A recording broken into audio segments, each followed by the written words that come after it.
Welcome to the Pre-Vegans podcast, where we tackle your biggest questions about going plant-based without the overwhelm. Today, we're exploring the fascinating history of veganism, from ancient times to the booming movement we see today. Plus, we'll hear the inspiring vegan origin story of John Lewis, aka the Badass Vegan, and his journey to plant-based living.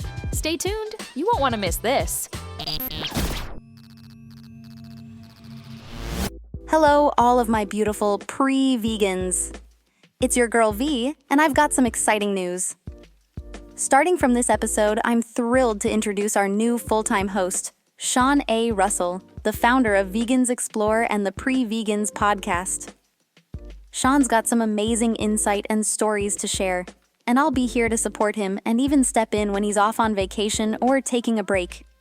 It's going to be an epic journey, and I can't wait to see where he takes the show. All right, Sean, take it away. Thanks, V. Super excited to be here full-time and bring even more inspiration, insights, and stories to our amazing pre-vegans community. And hey, what better way to kick things off than with an awesome listener question? Hi V, I get why people go vegan for food, but I don't understand why vegans don't use silk, honey, or wool. Isn't it natural? Great question, Olivia. And trust me, you're not alone in wondering about this. Here's the deal. Veganism isn't just about what's on your plate. It's about reducing harm to animals in all aspects of life. Silk, it comes from silkworms who are often boiled alive to extract the threads. Honey, bees work crazy hard to produce it, and mass production can harm their hives and health. And wool, sheep are often subjected to cruel shearing practices that can leave them injured. The good news, there are awesome alternatives like plant-based silk, agave or maple syrup for honey, and sustainable fabrics like bamboo and hemp instead of wool. The goal is to make choices that are kind to animals and the planet. All right, now let's dive into today's first segment, the history of veganism. And trust me, it goes way back. Let's check it out.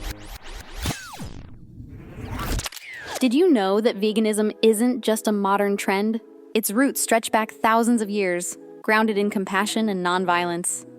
Long before the term vegan existed, ancient cultures in India and Greece embraced plant-based living through principles like ahimsa nonviolence toward all beings. Philosophers like Pythagoras preached the importance of avoiding animal suffering as early as 500 BCE. Fast forward to 1944, Donald Watson officially founded the Vegan Society, giving the world the term vegan, and sparking a movement dedicated to avoiding animal exploitation in all forms. Through the decades, pioneers like Leo Tolstoy, George Bernard Shaw, and Gandhi championed plant-based diets, inspiring generations to come. But the real explosion happened in the late 20th century. And now, veganism isn't just growing, it's thriving. From books like Diet for a Small Planet to documentaries like The Game Changers, veganism is reshaping how we think about food, health, and the planet. In fact, the global vegan population has tripled since 2014, with the plant-based market projected to hit $74 billion by 2027. Whether you're exploring veganism for health, the environment, or animals, this movement has deep roots and an even brighter future. Want to learn more about the history and power of veganism? Head to vegansexplore.com for more inspiring stories and tips to help you thrive on your vegan journey. Together, we're shaping a kinder, healthier world, one plate at a time. Whoa, I bet you didn't know veganism has been around for thousands of years. From ancient Greece to modern-day plant-based superstars, it's pretty amazing to see how far we've come. Next up, we've got an inspiring origin story from none other than John Lewis, aka the Badass Vegan. John's a powerhouse in the vegan world. He's a producer of the eye-opening documentary They're Trying to Kill Us, author of the book Badass Vegan, and a speaker who's rocked stages all over the country. Oh, and did I mention he's also a great friend to the Vegans Explore community? Let's dive into John's journey and see how he went from athlete to advocate for a healthier, more compassionate world. I guess you could say I did try vegetarian for 2 years prior.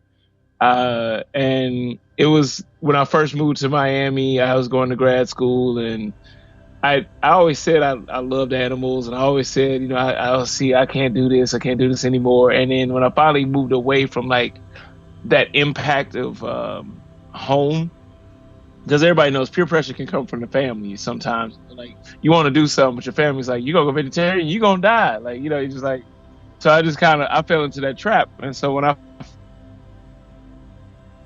finally, and I was kind of pushed into it because okay. Well, you were actually stopped for a while. You were actually like frozen, but I just kept going because I didn't want to mess with it.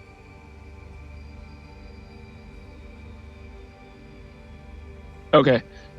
So I was having basically IBS, and I was St. Louis about coming from Missouri. We eat the same thing every day. Hey, no change in the diet every day. So when I got down to Miami, I was eating, Caribbean food, Jamaican food, Dominican food, Cuban food. I had some of everything, and my stomach was like, "Wait, hold on, this ain't us."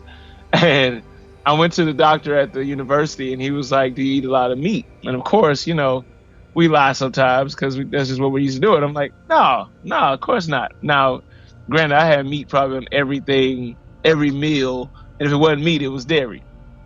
And he's like, "I want you to try going vegetarian for 30 days. I'm like, "Nah, man, look at me. The classic. Like, you see how big I am, man? I need la. And he was like, "Just try for 30 days. I didn't do it immediately when I left out there. I want to say that was October 15th. October 31st, I had a good friend of mine / fraternity brother back home in St. Louis who passed away from sickle cell.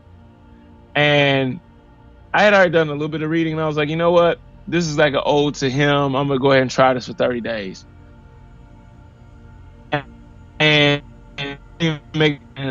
in days, I felt like $1,000,000, and I was like, "You got to be kidding me!" Like I was like, "Damn!" And just being real, like I missed. I was a Philly cheesesteak fan, and I was like, "Yo, no more Philly cheesesteaks and no more this and that." So I was like, "Wow!" And this is 14 years ago, or 16 years ago. I take that back, 16 years ago. So I was like, "Man, what am I gonna do?" Like. We had a couple options like Boca, but we don't have what we got now. Like, so I was like, man, what am I gonna do? So, fast forward 2 years, I was about to graduate from my master's program, and I remember getting a call from my brother. He was like, "Hey, man, we're about to take mom to the hospital. We don't know what's wrong." And I'm like, "Oh wait, what's going on, man?" So I talked to my mom on the phone. She's like, "I don't know what's up." And my mom was like the happiest person in the world. And this is the one time I ever heard her like just totally out of it. And I was like, "Hey, mom, what's going on?" She's like, "I don't know, but I feel like shit." And I'm talking about like we've been through a lot, and I ain't never seen her like that. So I was like, okay. And I was like, all right. So I flew back home, talked to the doctors, everything. I'm like, "What's going on?" They're like, "It's colon cancer." I'm like, "How does this happen?" He's like, "Well, too much animal protein, fried fatty foods." I'm like, "Wait, this is not hereditary?" He's like, "Nah, this is a lifestyle choice." I mean, he's just so frank with it. Like the bedside there was kind of this is not hereditary. I'm like, "Oh wow." So I started doing more research, of course, CDC, World Health Organization, all these, websites that aren't even vegan. And I just started seeing and just connecting the dots. And I'm like, wow, man. I was like, you know what? I'm done with this shit. I was like, I'm a big believer in learning from my mistakes, but I'm a bigger believer in learning from somebody else's mistakes. I just incorporated 100% vegan, and it wasn't to start a business. It wasn't even to motivate other people. I was just like, yo, I don't think this is right. So I stopped. And then that's when more of the aspects of like social justice and animal rights and the world, the ecosystem, that's when everything else came into play. I honestly did it for health reasons. And I know some vegans they're all like, well, if you don't go for the animals, you'll change back. That's not necessarily true. Like I did it for that, and then it opened me up to a wider range of reasons to stay. Wow, what an inspiring story from John.